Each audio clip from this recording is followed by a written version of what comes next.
Hello. हाँ, कितना है? 6,000 हाँ 2 BHK। ठीक। चैनल पर यहाँ यहाँ हम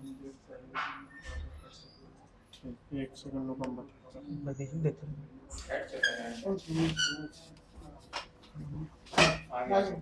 लाइव हम लोग आवाज आ रही है, एक बार ऑडियो चेक कर लीजिए। हाँ जी, तो नमस्कार। हमारा नाम अभिनव उपाध्याय है और आपका बहुत स्वागत है सनमार्ग नेटवर्क के इस लाइव में। लाइव आपने आज तक गेम स्ट्रीम देखा होगा, आज तक आपने यूट्यूब पर तमाम किस्म के स्ट्रीमिंग देखे होंगे, पर हम आज यहाँ न्यूज स्ट्रीम करना चाहते हैं। न्यूज स्ट्रीम इसलिए क्योंकि ये जो आपाधापी चल रही है डिजिटल मीडिया में, जहां पे हम लोग चारों ओर देख रहे हैं कि हम फर्स्ट की एक भाग दौड़ है, एक मारापीटी है, तो लीजिए भैया हम सबसे फर्स्ट, तुरंत न्यूज आएगा, हम आपके सामने पढ़ देंगे और हो गया हम फर्स्ट का। ये जो भी इस दुनिया में चल रहा है इस वक्त, ठीक है। सारी चीजों पर बात होगी, बीच में डिस्कशन होगा, बहुत कुछ होगा। फिलहाल ये न्यूज रूम है जहां से हम लाइव स्ट्रीम कर रहे हैं, तो बीच में आपको बहुत सारी आवाजें आएंगी, बहुत सारी चीजें होंगी जो होती रहेंगी। आपको हमारे सेंट्रल जो थीम है उससे इंट्रोड्यूस करा दिया जाए। सबसे पहले कल रात क्या, दरअसल आज रात जब आप सो रहे थे तो इस दुनिया में, इस देश में बहुत कुछ हुआ है, बहुत कुछ यानी बहुत कुछ। एक और जहां डोनाल्ड ट्रंप भारत को, पूरे दुनिया को टैरिफ से लाद रहे थे, वहीं दूसरी ओर यहां भारत के पार्लियामेंट को, आपके, हमारे और तमाम सिटीजन्स के जीवन को अफेक्ट करेगा। और उस पर नहीं भी कर रहा अगर इफेक्ट, तो सोचना चाहिए, क्योंकि मणिपुर पर कल रात को 2:30 बजे हमारे होम मिनिस्टर अमित शाह ने कुछ कहा, उससे पहले पार्लियामेंट में पेपरें फाड़ी गई, बहुत कुछ हुआ। सारी चीजों पर आएंगे, लेकिन फिलहाल हमारा आज का टॉपिक मणिपुर। दूसरा बंगाल से एक बड़ा टॉपिक है जो एसएससी स्कैम 2016 को लेकर है। उसके अलावा हमारे पास अमेरिका है। अमेरिका डेफिनेटली अमेरिका होना ही चाहिए था, अमेरिका बहुत ज़रूरी चीज़ है। एक बार ऑडियो सच में चेक करना, तो ऑडियो क्लियर है तो।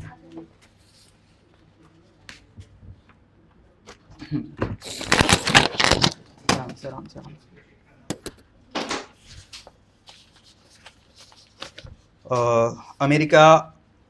अमेरिका का इम्पैक्ट और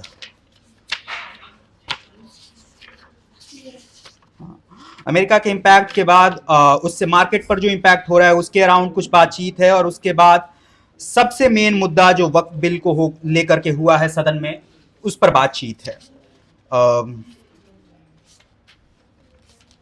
जी, तो ये हमारे सेंट्रल थीम है जिस पर बातचीत होगी पूरी की पूरी। लेकिन उस बीच जो भी न्यूज़ आएगा, जो भी न्यूज़ हमें मिलेगी, जो हमें लगेगा कि ज़रूरी चीज़ें आपको बता दी जाएंगी। उसी बीच उन चीज़ों को सुनते हुए चलिए, लगातार जुड़े रहिए।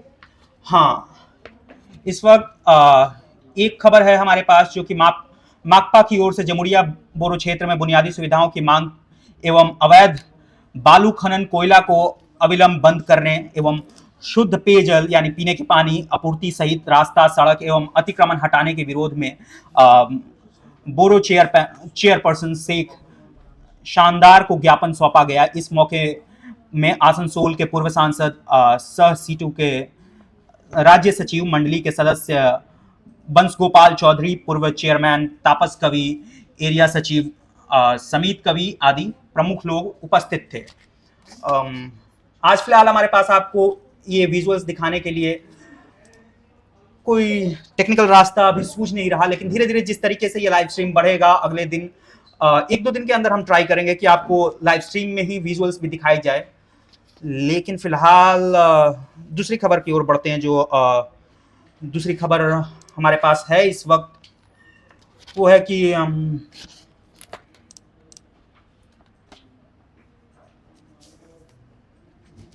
हाँ, टीएमसी के जो श्रमिक संगठन है INTUIC के श्रमिक नेता राजू अहलुवालिया ने नेतृत्व में आज आसनसोल बस स्टैंड इलाके में मिनी बस कर्मियों ने विरोध प्रदर्शन किया। इनका कहना है कि मिनी बस के मालिक उनके साथ अत्याचार कर रहे हैं, उनको विभिन्न तरीकों से वंचित किया जा रहा है। इस बारे में राजू अहलुवालिया ने कहा कि मिनी बस मालिकों द्वारा मिनी बस के कर्मचारियों के साथ नाइंसाफी की जा रही है, उन्हें विभिन्न तरीके से प्रताड़ित किया जा रहा है, उन्हें वंचित किया जा रहा है। उन्होंने कहा कि मेरी बस मालिक कौन है, परिवहन कर्मियों को काम से हटा दिया गया है, उनकी जगह पर नए बस चालकों को रखा गया है, उनके पास ड्राइविंग लाइसेंस तक नहीं है। उन्होंने कहा कि इस तरह से यात्रियों के जीवन के साथ खिलवाड़ नहीं करने दिया जाएगा। उन्होंने कहा कि वेलफेयर के नाम पर परिवहन कर्मियों से लाखों रुपए का चंदा लिया जाता है, लेकिन जब परिवहन कर्मियों को पैसा देने की बात आती है तो उन्हें कुछ भी नहीं मिलता है।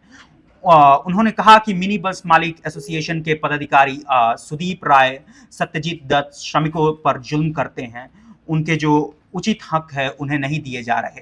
इतना ही नहीं, जब चुनाव आता है तो सुदीप राय और सत्यजीत दत्त जैसे लोग जो हैं वो विपक्ष के साथ खड़े होते हैं। राजू अहलुवालिया ने कहा कि यहाँ पर अब वामपंथियों की सरकार नहीं है, यहाँ पर ममता बनर्जी के नेतृत्व में आम जनता की सरकार है और आम जनता के साथ इस तरह का आचरण जो है वो बर्दाश्त नहीं किया जाएगा। खासकर परिवहन कर्मियों को इस तरह से प्रताड़ित करने की इजाज़त किसी को नहीं दी जा सकती। और साथ ही उन्होंने कहा कि बस मालिकों को अपना रवैया नहीं अगर सुधारेंगे वे, तो आने वाले समय में उनका संगठन जो है वो बड़े पैमाने पर आंदोलन करेगा उनके विरुद्ध। इस तरह की खबरें आपको लगातार बीच बीच में मिलती रहेंगी, लेकिन फिलहाल हम मणिपुर पर आते हैं। मणिपुर हमने बड़े विस्तृत रूप में कवर किया था, चाहे वो हमारे एडिटर द्वारा हो या हमारे रिपोर्टिंग हेड द्वारा हो, सभी ने मणिपुर को कवर किया था, बहुत विस्तार में किया था। अगर आप चाहें तो हमारा एडिटोरियल शो जो है एडिटर्स कट वहाँ देख सकते हैं, या फिर एक एक्सप्लेनर जाता है हमारे यहाँ जो, उसमें इस टॉपिक को कवर किया गया है, आप मणिपुर को देख सकते हैं। लेकिन फिलहाल एक बार फिर भी आपको समझा दें कि मणिपुर दरअसल मामला क्या है और क्या हुआ कल रात। कल रात 2:30 बजे हमारे जो होम मिनिस्टर हैं अमित शाह, वो पार्लियामेंट में भाषण देते हैं, लेकिन उस भाषण पर आएंगे। फिलहाल हम समझते हैं कि मणिपुर में राष्ट्रपति शासन जो है वो सबसे पहले है क्यों और इतनी चर्चा में क्यों है। तो दरअसल 13 फरवरी 2025 को मुख्यमंत्री जो एन बीरेन सिंह है, उनके इस्तीफे के बाद मणिपुर में राष्ट्रपति शासन लागू कर दिया गया था। ये निर्णय मैते और कुकी समुदाय के बीच चल रही जातीय हिंसा के कारण लिया गया था। सबसे पहले समझते हैं कि ये आपातकालीन प्रावधानों के बारे में जर्मन संविधान से लिए गए भारत के आपातकाल प्रावधान जो हैं उसके भाग 18 में ये लिखा गया है कि भारत के संविधान में 3 प्रकार के आपात स्थितियों का प्रावधान है। राष्ट्रीय आपातकाल अनुच्छेद 352 युद्ध, बाहरी आक्रमण या सशस्त्र विद्रोह के कारण भारत की सुरक्षा को खतरा होने पर घोषित किया जाता है। अब राज्य आपातकाल अनुच्छेद 356, जिसे लोकप्रिय रूप से राष्ट्रपति शासन या संवैधानिक आपातकाल के रूप में जाना जाता है, यह तब लगाया जाता है जब कोई राज्य सरकार संवैधानिक रूप से कार्य करने में विफल हो जाती है।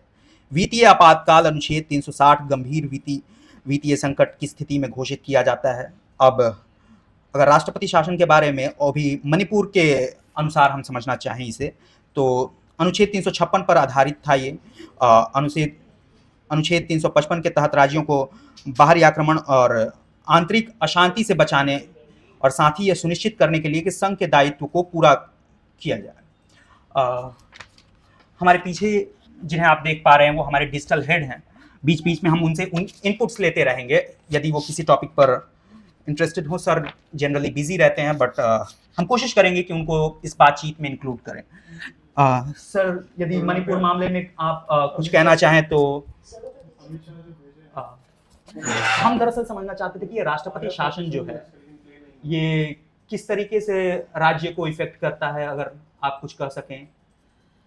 राष्ट्रपति शासन की जो बात है तो वहाँ 2 तरह के होते हैं। एक तो सबसे बड़ी बात कि अगर किसी राज्य जो सरकार है वो गठित नहीं हो पाती है, तो इस अवस्था में राज्यपाल कहता है, राज्यपाल जो होते हैं वो एक लेटर लिखते हैं, राष्ट्रपति को कहते हैं कि हमारे राज्य में व्यवस्थाएं सुचारू रूप से नहीं चल पा रही है। तो इस बात को लेकर राष्ट्रपति देखता है कि सच में इस राज्य में क्या स्थिति है, नहीं है, क्या सरकार गठन नहीं हो पाएगी। तो उस स्थिति में राष्ट्रपति ये निर्णय लेते हैं कि इस राज्य में राष्ट्रपति शासन लगाया जाए। और राष्ट्रपति शासन का मतलब होता है कि उपराज्यपाल जो होती है, यानी केंद्र सरकार, कह सकते हैं डायरेक्ट नहीं इनडायरेक्ट रूप में, कि केंद्र सरकार के हाथों में सत्ता आ जाती है उस राज्य की। और राष्ट्रपति शासन का मतलब है कि कोई निर्णय लिया जाएगा उपराज्यपाल के परमिशन से ही होगा। उपराज्यपाल ही वहाँ के सर्वे सर्वा बन जाते अच्छा, हैं। मतलब जो भी डिसीजंस है वो हाँ, गवर्नर के हाथ वो में हो गवर्नर जाते के हैं। हाथों में चला जाएगा जी। सारा का सारा। उसमें चाहे वो पुलिस व्यवस्था हो या फिर किसी भी तरह की पूरी सरकार, जैसे होता है अलग अलग मंत्री बनाते हैं, जी। गृह मंत्री बनाते हैं, शिक्षा मंत्री बनाते हैं, या भी मतलब कैबिनेट के जो ट्रांसपोर्टेशन, हाँ, मिनिस्टर्स जो भी होते हैं। कैबिनेट, जी, तो जी। सारा का सारा पावर जो होता है जी। वो जो राज्यपाल होते हैं ये उनके उनके पास हाथों होता है, में। गवर्नर के हाथों में चला जाता है। और गवर्नर ऐसा नहीं कि हर फैसला भी ले सकते हैं, कुछ ऐसी चीज़ें होती हैं जिसमें उन्हें राष्ट्रपति की परमिशन लेनी पड़ती है, बहुत सी चीज़ें होती हैं। और जैसे नॉर्थ ईस्ट की आप जब बात करते हैं, वहाँ बहुत ऐसी जगह हैं जहाँ अपशपा अभी भी लागू है। तो अच्छा। वो थोड़ी ऐसे स्थिति है। और मणिपुर में तो अभी आप देख ही रहे थे कि काफ़ी लंबे टाइम तक वहाँ पे ये मणिपुर विवाद को लेकर बहुत बातें हुई हैं, चारों ओर बातें, हमने बकायदा अपने चैनल पर एडिटर साहब ने भी समझाया, आपने भी एक वीडियो में समझाया था। लेकिन अभी जो लोग नए जुड़े हैं और जो बच्चे हमारे उम्र के हैं, हो सकता है उनके दिमाग में ना रहे ये बात, तो उनके लिए यदि आप समझा दें कि मणिपुर में ये जो विवाद चल रहा है, दरअसल ये विवाद है क्या, ये शुरू क्यों हुआ, क्या, ताकि ये थोड़ा आसानी हो बच्चों को और लोगों जो को। मणिपुर का मैटर है वो आज का रातों रात उठा हुआ कोई मुद्दा नहीं है, जी, सीधी सी बात है। वो बगल में म्यांमार देश लगते हैं। जी, वो क्या होता है कि वहाँ पे कुकी और मैतेई दो तरह के समुदाय जी। के लोग हैं।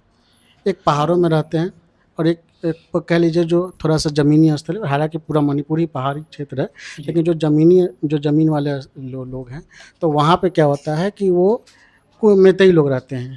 जी, कुकी लोग जो होते हैं वो पहाड़ों जी, पे ज़्यादा रहते हैं। जी, तो क्या होता है कि जो पुराने लोग हैं उनका कहना ये है कि मैं यहाँ का असली मूल निवासी हूँ। जो जी। मैतेई हैं, मैतेई अच्छा, जो कहते हैं, मैती हैं वो हाँ, पुराने लोग हैं हाँ, वहाँ वो पर। कहते हैं कि मैं और आप देखेंगे कि जो भी राजा थे या जो थे वो सब मैतेई से ही आते थे। जी। कुकी कहते हैं कि नहीं, मैं यहाँ का मूल निवासी हूँ, मैं पहाड़ों में रहता हूँ, मैं जंगलों में रहता हूँ। अच्छा, तो क्या है कि आरक्षण की बात थी, तो पहले आरक्षण था, पहले कुकी लोगों को मिलता था। अब वो अब यहाँ गवर्नमेंट ने कहा कि नहीं, दोनों लोगों को बराबर का आरक्षण रहेगा, सब कुछ रिजर्वेशन बराबर है। जी। सारा का सारा मामला, सारा ये घटना रिजर्वेशन को लेकर हुआ है।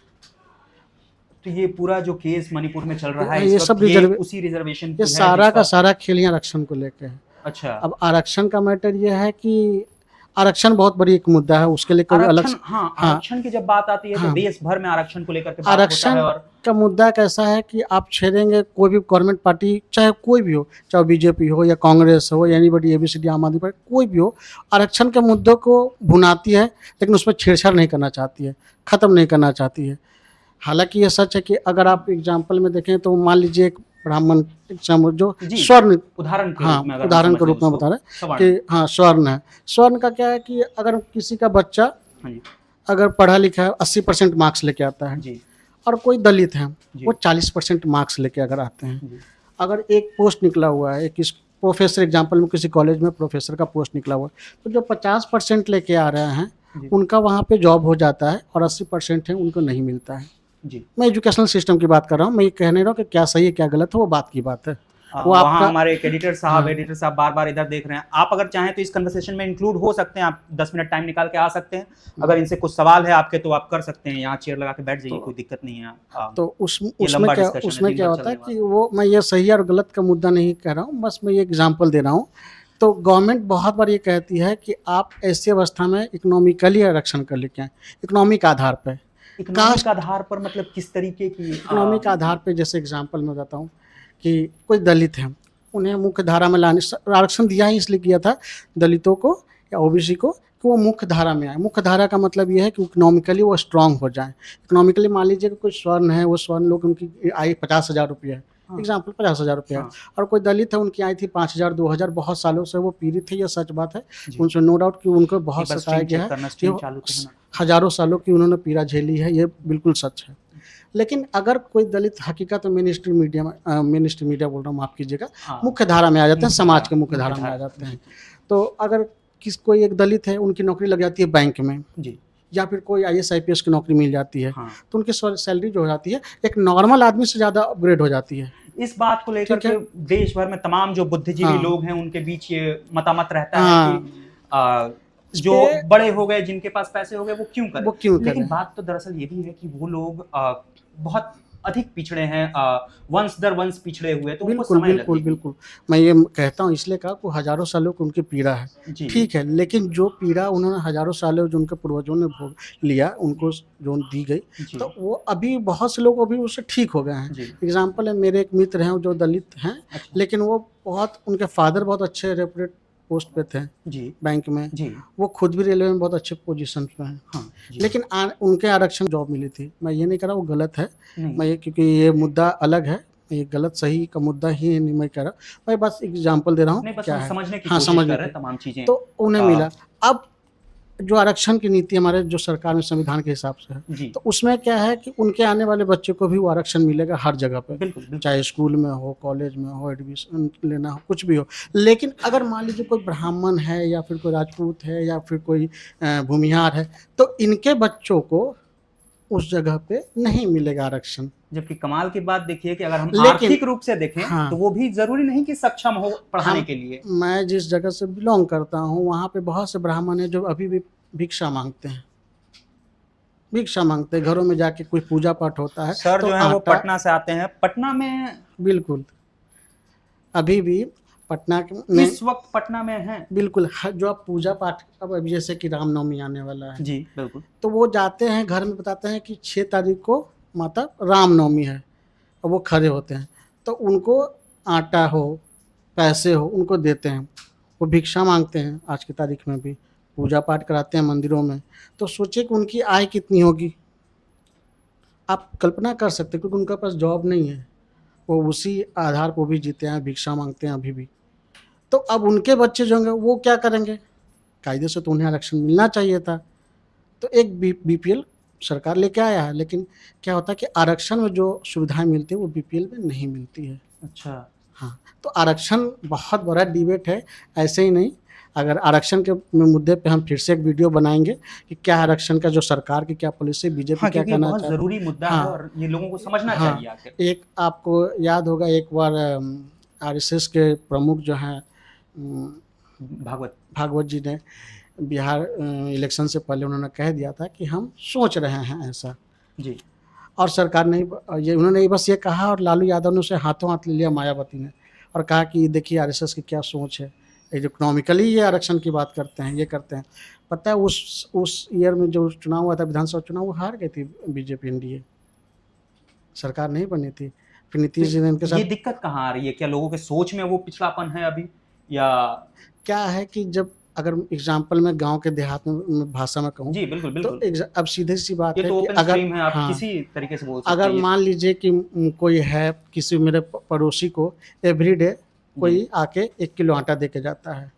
जी, एक आदमी है जो मेहनत करके 1 किलो आटा कमा के लेके आता है। जी। अगर मुझे भी फ्री में 1 किलो आटा मिल जाए तो मैं मेहनत क्यों करूँ? समझ रहे हैं मेरा बात? तो वहाँ पे ऐसा है कि आरक्षण भी एक प्रकार से इसी तरह का मैटर आ जाता है, क्योंकि अगर उन्हें काम करने के मिले, अगर उन्हें मेहनत करना पड़े, तो आरक्षण थोड़ा-सा लगेगा कि हाँ भाई, मैं आरक्षण ले रहा हूँ कि मैं काम करके ले रहा हूँ। लेकिन अगर मुझे बैठे-बैठाए 40 मार्क्स में मुझे नौकरी मिल जाए, तो मैं 80 मार्क्स लाने का मेहनत क्यों करूँ? भाई मुझे पता है 50 मार्क्स आ जाएगा तब भी मेरा नौकरी फिक्स है। पर अगर हम इस बात को समझें कि अगर 40 मार्क्स में किसी बच्चे के एडमिशन हो जा रहे हैं, तो ये एक तरीके से घाटा तो उसका है कि वो, अब सोचिए कि एक प्रोफ़ेसर का नौकरी है, 60% मार्क्स आया है और वो प्रोफ़ेसर बन जाते हैं। हाँ, एजुकेशन सिस्टम का, मैं बाकी नौकरियों की बात नहीं कर रही। प्रोफ़ेसर एक बहुत ही ओहदेदार पोस्ट होता है, जहाँ आपके बच्चे, सबके भविष्य बच्चों जी, का बनता है, बिल्कुल। हमारे और आपके सबके बनते हैं, चाहे वो दलित का बच्चा हो, चाहे वो स्वर्ण का बच्चा हो, बिल्कुल। चाहे ओबीसी का बच्चा हो, सबके बच्चों का बनता है। तो 60 कहा मार्क्स भी लाने, जाता है कि शिक्षकों के हाँ, गोद में देश का भविष्य भविष्य पलता है। होता है। अगर वो 60 मार्क्स लेके आया है, वो बच्चे को पढ़ाएगा, उसकी सोच कितना है, उसी डिग्री के हिसाब से आप मान के चलिए, क्योंकि यही मापा जाता है ना, डिग्री का तो यही पैमाना है कि भैया 60 मार्क्स लेके आया तो उसका वही पैमाना बुद्धि का होगा। एग्जाम्पल में, हालांकि बहुत सारे केसेस में और हाँ, अधिकतर केसेस में डिग्रियां मायने नहीं डिग्रियां मायने रखती, रखती है, लेकिन अगर कोई 80 आपके मार्क्स ज्ञान का जो वजन है वो डिग्री से ज्ञान नहीं का किया। कोई वो नहीं होता है, कोई आप माप नहीं सकते हैं, लेकिन जो कागजी तौर पे बात हो रही है, मैं उसकी बात हाँ, कर रहा हूँ। कागजी बातों में। हाँ, जी। कागजी बात हो, और कोई 80 मार्क्स लेके आया है, वो आउट हो गया है, लेकिन जो 60 मार्क्स लेके आया है वो आपके बच्चों को पढ़ा रहा है। तो क्या अगर आप गार्जियन हैं, आपका बच्चा कहीं एडमिशन स्कूल में जाता है, तो क्या आप चाहेंगे कि कोई 80 मार्क्स लाया वो पढ़ाए आपके बच्चों के, या 60 मार्क्स लेके आए वो पढ़ाए? ऑफ कोर्स एक बिल्कुल, गार्जियन होने के बिल्कुल। नाते मैं बोलूँगा भाई वो टीचर ज़्यादा टैलेंटेड है, वो टीचर पढ़ाए ज़्यादा तो बेहतर होगा। लेकिन गवर्नमेंट को इस मुद्दे पर भी सोचना चाहिए, आरक्षण की नीति को थोड़ा सा बदलना चाहिए। अभी जैसे सरकार ने इस मुद्दे पे आखिर वक्फ बोर्ड बिल पे उन्होंने लगा, तो मेरा मानना है ऐसा नहीं है कि मैं ये नहीं कह रहा हूँ कि करे, लेकिन कुछ चीज़ें समझ के देख के। अभी हम लोग बात करते हैं मणिपुर हाँ पे, जी, तो हम लोग सहमति से माफ करिएगा, थोड़ा हम माफ लोग किया। टॉपिक से डाइवर्ट हो गए, हम लोग बट टॉपिक ठीक है, से- ये बहुत लंबा स्ट्रीम है। ये आज हम लोग आपके साथ विस्तार से बैठे हैं, ये नहीं कह रहे हैं कि आप भी हमारे साथ बैठिए, लेकिन आपको जब समय हो आइए, थोड़ा सुनिए, हम आपके लिए बैठे हैं, आप भी थोड़ा समय निकालिए। तो इधर उधर की बातें होती रहेंगी, तमाम बातें होंगी, लेकिन सेंट्रल थीम जो है उसको पकड़ के रखेंगे, आप घबराइए मत भैया। तो मणिपुर का जो जी, मुद्दा है, मणिपुर वो बहुत ही आप गंभीर रिसर्च मुद्दा कर है। सकते हैं सर, आपको कुछ डेटा प्रेजेंट करना हो बहुत कुछ कर सकते हैं। ये नहीं, आपने अचानक से पूछ दिया, मैं किसी और टॉपिक में नहीं बिल्कुल, लिख वो हम रहा समझ सकते हैं, वो हम समझ सकते हैं, लेकिन ये ओपन स्ट्रीम है, यहाँ लोग, हम चाहते हैं कि लोग समझे कि न्यूज़ रूम में किस तरीके से काम हो रहा है और किस तरीके से चीज़ें आती हैं। जो ये भागा दौड़ी की चीज़ है, ये न्यूज़ भागा दौड़ी की चीज़ नहीं है, क्योंकि आप इन्फॉर्म्ड हो रहे हैं इसमें। अगर हम आपको बिन रिसर्च किए, बिन समझाए ऐसे भाग दौड़ के बता दे कुछ भी, तो उसका क्या इम्पैक्ट हो सकता है, ये हमने लगातार देखा है पहले भी, और यही हम चाहते हैं कि लोग समझे। इसलिए हम आपके साथ लाइव बैठे हैं, ताकि आप इस न्यूज़ रूम के माहौल को समझें, देखें कि किस तरीके के काम होते हैं। मेन स्ट्रीम मीडिया और हम जो सोशल मीडिया पर काम करते हैं, हमारे में ये है कि हम कहने के लिए आज तो यह है कि यूट्यूब बहुत सारे खुल गए हैं, इंस्टा पे लोग टिकटॉक पे कुछ भी बना रहे हैं, भरमार हो चुकी है। बना रहे हैं, कह रहे हैं। लेकिन जब आप एक मीडिया हाउस चला रहे हैं, आप काम कर रहे हैं, तो जी। आपके प्रति एक जिम्मेदारी बढ़ जाती है। बिल्कुल, आप क्योंकि क्या कह रहे हैं, क्या नहीं कह रहे हैं, आपकी क्योंकि आप बातों से पब्लिक को पब्लिक ये हो रहा उससे प्रभावित होती है। है। जी, तो आप कुछ भी नहीं कह सकते हैं, आप बिना सोचे समझे। हमें मालूम है कि आज की तारीख में लोग इतने फेक वीडियोस बनाते हैं कि आप कोई भी उठा के देखेंगे तो बड़े फेक के नाम पे, तो थंबनेल देखिएगा सर, थंबनेल देखिएगा तो थंबनेल तो ऐसे होते हैं कि मतलब हकीकत में clickbait की जो हद होती रिलीवेंट है। नहीं करते हैं, लेकिन वो कह देते हैं कि ये हो गया है। हाँ जी, एक बड़े चैनल ने तो मतलब वो लिख दिया था ऐसा चीज़ की, उसके बाद उस पर कंप्लेन आया तो उसने हटाया। और बड़े बड़े न्यूज़ चैनल्स की बात कर रहा हूँ मैं, छोटे मोटे की तो बात ही नहीं कर, बड़े न्यूज़ चैनल भी उसमें आपाधापी में इस तरह से खेल रहे हैं आज की तारीख में कि कुछ भी लिख रहे हैं। इतने विवादित थंबनेल जो मोदी लिखे ने जाते हैं। दे दिया खुली चेतावनी दे दी। अरे भाई, उन्होंने कब खुली चेतावनी दे दी? उन्होंने अपनी बातें रखती, मतलब एग्जाम्पल में उन्होंने पाकिस्तान सब कोई भाषण में बोल दिया पीएम मोदी ने। जी, अगर पीएम मोदी को इसी भाषण में सिर्फ पाकिस्तान का नाम ले लेते हैं और नॉर्मल किसी मुद्दे को लेकर, तो पाकिस्तान को लेकर देखिए दे दिया खुली। यहाँ अमन भाई है, अमन भाई हम चाहेंगे आप थोड़ा फ्रेम में आए। अमन भाई हमारे लिए थंबनेल लिखते हैं, तो ये आपको बताएंगे कि किस तरीके से थंबनेल का जो सेंसेशन बनाया जाता है वो मीडिया में किया जा रहा है। हम लोग बहुत सारा थंबनेल होता है जो देख के हंसते हैं एक दूसरे के साथ कि देखो भाई क्या लिखा है उसने। तो थंबनेल्स जो आप देखते हैं और टिकर्स पर जो लिखा हुआ चलता है आजकल, ये जो सेंसेशनलाइजेशन की जो एक ट्रेंड है, देखिए थंबनेल का बात अगर ना करे तो ही अच्छा है, क्योंकि आजकल तो लोग ऐसे ऐसे थंबनेल देते हैं जैसे हम पॉलिटिकली अगर नहीं समझे, अगर एंटरटेनमेंट के पर्पज से समझाएंगे तो आप अच्छे से समझ पाएंगे।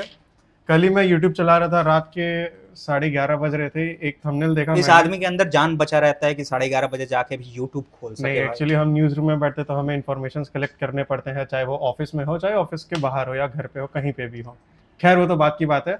कल जब मैं 11:30 के आसपास लगभग यूट्यूब चला रहा था, एक बड़ा ही मजेदार थंबनेल था, मैं नाम नहीं लूंगा उस चैनल का जी। रोहित शर्मा बैटिंग कर रहे थे जी, पीछे धोनी विकेट कीपिंग कर रहे थे। अच्छा, वो उस तरीके का जो आता है विराट कि कोहली- फील्ड में इतना बड़ा सांप कभी दिखा जी। दिया, कभी कुछ दिखा। विराट कोहली बॉलिंग कर रहे थे, इधर से राहुल द्रविड़ हाँ जी, चिल्ला रहे हैं कोहली पे कि अच्छे से बॉल डालो, उधर से गौतम गंभीर चिल्ला रहे हैं रोहित शर्मा पे कि आप अच्छे से बैटिंग करो। और थंबनेल का टेक्स्ट ऐसा कि मैं आप सबके सामने पढ़ भी नहीं सकता, और उस पे मिलियंस व्यूज थे। थंबनेल की बात कर रहे हैं तो राज भैया जो हैं सर कहने में हम थोड़ा ऑकवर्ड है, क्योंकि हम लोग दरअसल इनको भैया कहते हैं। थंबनेल की बात ऐसी है हाँ। कि अभी मैं जस्ट खोला एक चैनल, तो वहाँ लिखा हुआ है कि साहिल ने बता, जो साहिल जो हत्याकांड, अच्छा, साहिल हत्याकांड, जी, जो जी, जी, साहिल जी, हत्याकांड नहीं, सुशांत राजपूत हत्याकांड, ओह, अच्छा। सॉरी नहीं, सौरभ हत्याकांड, माफ कीजिएगा हम लोग भी पढ़ते पढ़ते भूल जाते इसी हैं। तरीके से चीजें न्यूज रूम में होती हैं। सौरभ हत्याकांड में उन्होंने एक थंबनेल लगा हुआ है कि साहिल ने बताया सच, मुस्कान को होगी फांसी। और क्या किया खेल, क्वेश्चन मार्क लगा दिया।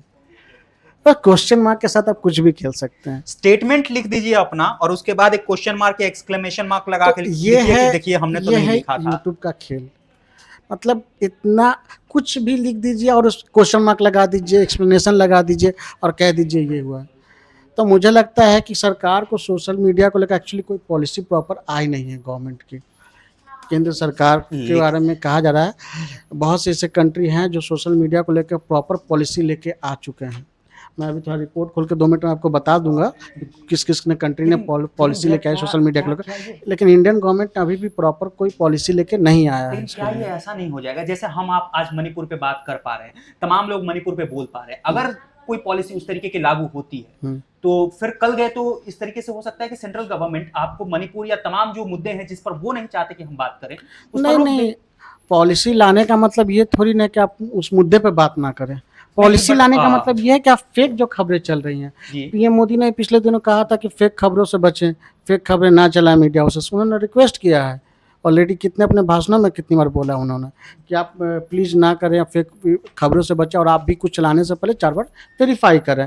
तो मेरा ये कहने का मतलब कि पॉलिसी वो लेके आएंगे ना कि भाई गलत खबरें ना चले या फिर कुछ ऐसी बातें ना लिखे जो हकीकत में रिलीवेंट ना करती हो। एग्जाम्पल में जैसे कि मुस्कान को होगी फांसी, जी अब मुस्कान को अभी कोर्ट में मैटर, और उसके बाद क्वेश्चन पहले मार्क 1-2 लगा बार दिया सुनवाई गया हुई होगा। है, अभी वो और अभी हिरासत, कोर्ट में केस चली रहा है तब तक अभी शुरुआत हुई है और आपने फांसी भी दे दिया उसको, और सिर्फ किस लिए, व्यूज के लिए, और व्यूज के नाम पे पैसे के लिए। लोगों को पसंद आते हैं ये कंटेंट और वो वही देख रहे हैं। लोग हम भी जो देख रहे एक्चुअल कंटेंट देना चाहते हैं लोग उस पे देखते ही नहीं है। होता क्या है कि उसके बाद एक मतलब अंदर सस्पेंस क्रिएट हो जाता है बिल्कुल। कि ये होगा सच में, और लोग उसके बाद दबा देते बस हैं। उसके बाद लोग बोलते हैं कि पूरा न्यूज खेल चैनल वही ही, है। उसके बाद लोग यही बोलते हैं कि न्यूज चैनल ही सबसे पहले जजमेंट दे देता है, जबकि हाँ, तो मीडिया ट्रायल ये वर्ड ये आज का नहीं है, बहुत समय से है, क्योंकि कहते हैं कि कोई भी केसेस होने से पहले मीडिया ट्रायल होता है। हाँ, जेएनयू वाले केस में हमने देखा था जिस तरीके से आप हर केस में उठा लीजिए, कोई भी छोटा सा मुद्दा जो आज बड़ा बनता है वो मीडिया की वजह से होता है, मीडिया ट्रायल होता है। आप पहले ही घोषित हो जाते हैं कि भैया आप आरोपी, जैसे सुशांत राजपूत जो थे ना, एक्टर थे अपना, उनकी अभी गवर्नमेंट वो कोर्ट ने कह दिया कि नहीं, वो उनकी जो गर्लफ्रेंड थी उस जी वक्त के जो मालिक हैं या मेंटर हैं शायद, उन्होंने बकायदा ट्वीट करके कहा कि उन्होंने माफी मांगी हाँ उन्होंने जी माफी- जी हाँ। बिल्कुल। कि मुझे हमें हमारे माफ कर तरफ से दीजिए, गलती हाँ थी, हमने हमने इसको गलत अगुवाई किया किया था। तो बताइए, तो लेकिन क्या वो- हालांकि वो भी देखिए, वो भी अच्छी बात है कि वो जिस पोजीशन पे, जिस एक कंपनी के मालिक हैं और उन्होंने माफ़ी मांगा, ये भी बहुत बड़ी बात है। लेकिन ये है कि तब तक तो उनका बहुत ज़्यादा मीडिया ट्रायल हो चुका था, लोग ने उसको ऐसा साबित कर दिया था कि वो मतलब क्या है, जादू टोना से लेकर सब कुछ करती हैं, ऐसा उन्होंने बता दिया था। ऐसे कई थंबनेल्स भी देखने को मिले थे कि जहां रिया चक्रवर्ती बिल्कुल बकायदा उनको दिखाया जाता है कि वो जादू टोना कर रही हैं हाँ, सुशांत सिंह राजपूत का एक पुतला पुतला लेके, और बताइए। और लोग उसको और पसंद सिर्फ करते हैं। इसलिए रिया चक्रवर्ती को भी ये जादू टोना में घसीटा गया कि वो बंगाल से बिलोंग करती बिल्कुल। है। मतलब तो लोगों ये ने भी एक बंगाल को ही मेंटेलिटी काफी है, बदनाम ये भी एक किया। मेंटेलिटी है लोगों ये में। जो एक स्टीरियोटिपिकल मेंटेलिटी है जो बिहारियों के साथ हाँ। है, बंगाल के लोगों के साथ है, अब बिहारियों की बात करें तो लोग, साउथ में है। बिहारियों का लोग समझते हैं कि ये लेबर ग्रेड के, जबकि ये फैक्ट नहीं है। भारत के अंदर IAS IPS सबसे ज़्यादा बिहार से ही निकलते हैं। भारत में सबसे ज़्यादा, हर देखिएगा हर जिले में आप सुनेंगे कि अरे आप नगर परिषद कहाँ के हैं भाई, आप कमिश्नर है तो कहाँ से बिलोंग करते हैं, बिहार के फलां एरिया से, फलां क्षेत्र से। सबसे ज़्यादा UPSC में बिहार के लोग निकलते हैं, बावजूद हमें बिहार के लोगों को समझा जाता है कि वो कम पढ़े लिखे हैं, क्योंकि और वो पान खाएंगे, गुटखा खाएंगे, गमछा लेके चले, नेसेसरी नहीं है। ए, गमछा का बात मत करिए महाराज, गमछा है हमारे पास ऑलरेडी। तो ये ऐसा एक, लेकिन क्या ये उस ये वजह से है कि हम बिहार से हैं? नहीं, गमछा तो वही क्या ये जरूरी नहीं है ना, 10 काम आता है। तो ये जरूरी नहीं है। हमारे चाचा कहते हैं कि गमछा, लाठी और लोटा 3 बहुत जरूरी चीज है, लेके घूमिए। हाँ, ये बात है कि गांव के लोगों का कॉन्सेप्ट है। लोटा और लाठी लेके घूमना हो। चलिए, हाँ, तो हम लोग मणिपुर के मामले पे थे। मणिपुर के बारे में हम थोड़ा चाहते हैं कि आप कहें, क्योंकि वो जो राज्य मणिपुर का जो अभी मुद्दा है, क्या है कि जो कांग्रेस है बहुत लंबे समय से वो PM से आग्रह कर रहा है, अमित शाह से आग्रह कर रहा है कि आप लोग क्यों नहीं जा रहे हैं, सभी जगह जाते हैं, PM विदेश घूम रहे हैं, यहाँ जा रहे हैं, वहाँ जा रहे हैं। कांग्रेस का ये बहुत बड़ा आरोप है कि जब से 2 साल से ये वहाँ पे आगजनी हो रही है, 1.5 साल से लोग मर रहे हैं और बीरेंद्र जी की सरकार गिर गई है जो वहाँ के मुख्यमंत्री थे, तो सब कुछ हो गया, सब कुछ आप दूर दूर से कर रहे हैं। आप वहाँ स्पोर्ट पे जाके क्यों नहीं, क्योंकि राहुल गांधी गए थे मणिपुर, वो गए थे, वहाँ के लोगों से हालचाल पूछा। लेकिन बीजेपी पे आरोप लगा कि आप नहीं जाते हैं, मोदी जी जाते नहीं हैं वो। हालांकि उन्होंने बीच बीच में आते हैं कि वो उनके जो मंत्रिमंडल है वो चीज़ों को समेटने की कोशिश कर रही है चीज़ों को, लेकिन वो जानते, तो इसलिए कांग्रेस ने कहा था कि आप क्यों नहीं जा रहे हैं। इसी को लेके जो इस्तीफा जब इन्होंने मुख्यमंत्री जो है मणिपुर के बीरेंद्र सिंह जी, हाँ बीरेंद्र सिंह, तो राष्ट्रपति शासन लगा दिया गया। अभी ये हुआ कि अभी बीते दिन गोगोई हैं जो ये जो लोकसभा में जी एमपी हैं, आसाम से आते हैं, उन्होंने कहा कि आप नहीं जाते हैं। तो इसी मुद्दे को लेके अब ये मैटर चल रहा है कि अब सरकार जाएगी वहाँ पे, जाके वहाँ देखेगी कि क्या है। ये सब मैटर अभी चल रहा है। और अभी आपको पूरी की पूरी डिटेल की जो बात कर रहे थे, तो मैं बता रहा हूँ कि अभी जैसे ये मैं बता रहा कि गौरव गोगोई हैं जो कांग्रेस के नेता, उनका बयान है, उन्होंने कहा है कि मणिपुर में बंदूक के बल पर शांति लाने की कोशिश नाकाम रही है बीजेपी की, वो ये बयान देते हैं। और पीएम मोदी को राज्य का दौरा करना, जैसे मैं आपको कह रहा था, तो उनका बयान है गौरव गोगोई का। गौरव गोगोई आसाम से आते हैं, वो कांग्रेस के सांसद है। हाँ, राहुल गांधी बार बार मणिपुर विजिट कर रहे थे उन दिनों, और साथ में उन्होंने ये भी कहा कि लोकसभा में अतिरिक्त अनुदान मांगो, और मणिपुर में बजट पर चर्चा पर भी उन्होंने बोला, क्योंकि मणिपुर में अभी सरकार ने तो बजट को लेकर केंद्र सरकार ने पेश किया था, तो मणिपुर के बजट का राज्य की विधानसभा में चर्चा लाने के लिए आना चाहिए था। उन्होंने ये कहा कि मणिपुर के विधानसभा में आना चाहिए था, राज्य में राष्ट्रपति शासन लागू होने के कारण ये नहीं हो सका है। तो फिर गौरव गोगोई आगे भी कहते हैं कि सरकार को मणिपुर में राष्ट्रपति शासन लगाने की वजह सदन को बतानी चाहिए कि क्यों आखिर लगाया उन्होंने। क्या वो सरकार बनाने में सक्षम नहीं है, क्योंकि बीजेपी की सरकार है वहाँ पे, तो क्या वो लाने में सक्षम नहीं है, तो वो क्लियर करे राष्ट्रपति शासन क्यों लगाया गया। फिर उन्होंने वो आगे कहते हैं कि सरकार ने ये भी बताया कि क्या अभी राज्य की विधानसभा भंग है या निलंबित की गई है। भंग होना मतलब खत्म कर दिया, निलंबित तो मतलब अभी मंत्रालय को हटा दिया गया है। तो इस पर जो बीजेपी सांसद है निशिकांत दुबे, जो झारखंड से आते हैं, उन्होंने दुबे समेत बीजेपी के अन्य सांसदों ने नियमों का हवाला देते हुए कहा कि गोगोई को अनुदान मांगो और राज्य के बजट पर ही बोलना चाहिए। अच्छा जी, बजट पे लेके आप ये सवाल ना करें कि विधानसभा भंग है कि निलंबित, आप सिर्फ बजट पे बात कीजिए, क्योंकि राज्य में का बजट हम पेश हुआ तो आप उस पर बात करें। उन्होंने ये वो कह रहे हैं भाई, अब जब जाहिर सी बात है कि वो लंबे टाइम से मांग कर आपसे पूछ रहे हैं, आपको बोलना चाहिए कि आप क्यों नहीं जा रहे हैं वहाँ पे। आपको मणिपुर में जब बार बार लोग मर रहे हैं, इतने लोग वो हो चुके हैं, आपस में हिंसा जैसी स्थिति, गृह युद्ध जैसी स्थिति हो गई है वहाँ के, तो आप क्यों नहीं जा रहे हैं। तो कम से कम विजिट कर सकते हैं, तमाम जगह जा विजिट, हाँ, जब आप इतने जगह जा रहे हैं, राज्य के अन्य राज्यों का चर्चा करते हैं, कर रहे हैं, सब कुछ बात करते हो, तो आपको क्यों ना। और गृह मंत्री जी का तो पर्सनालिटी वैसा है बिल्कुल कि वो खड़े हो जाएंगे तो वहाँ कहते हैं कि उन लाइन पीछे शुरू हो जाती है, अमिताभ बच्चन फिल्म के डायलॉग की तरह। अभी हाल में टीएमसी के सांसद जी हैं, नाम मैं भूल गया, उन्होंने भी कहा था कि ये पर्सनालिटी अमित शाह ने ऐसा बना रखा कि कल्याण बनर्जी की बात कर रहे हैं क्या? कल्याण बनर्जी, उन्होंने कहा कि आपकी तो पर्सनालिटी ऐसी है। सुगतो रॉय, हाँ, सुगतो राय, सॉरी, हाँ, सुगतो राय एडिटर साहब बहुत ही एक्टिव है इन सारे मामलों में। हम आपको मिलवाएंगे, जरूर मिलवाएंगे इस लाइव स्ट्रीम में, ये बहुत लंबा लाइव स्ट्रीम है, आराम से उनसे मिलवाएंगे जी। तो सुगतो राय ने कहा था, क्या कहा था उन्होंने, तो अमिताभ बच्चन जैसी पर्सनालिटी नहीं, वो उन्होंने ये कहा था कि अमित शाह की ऐसी पर्सनालिटी है कि देख के खौफ खा जाएंगे, अच्छे अच्छे लोग डर जाते हैं। तो वो हंसते हुए हालांकि उन्होंने कहा था, और अमित शाह जी ने भी इस पर मुस्कुराते हुए एक प्रकार से स्वीकार करते हुए कुछ बोला नहीं, लेकिन हंस दिया था उन्होंने, बहुत काफ़ी जोरों का हंसे थे संसद सदन में ये नज़ारा। और ये अच्छा नज़ारा था कि चलिए पक्ष विपक्ष तो लड़ाइयाँ करते रहते हैं, लेकिन कुछ ये सब भी होते रहते हैं। फिर वहीं गौरव गोगोई ने आगे कहा कि गृह मंत्री अमित शाह ने 2003 में जब मणिपुर का दौरा किया था तो जल्द ही वापस आने का वादा किया था।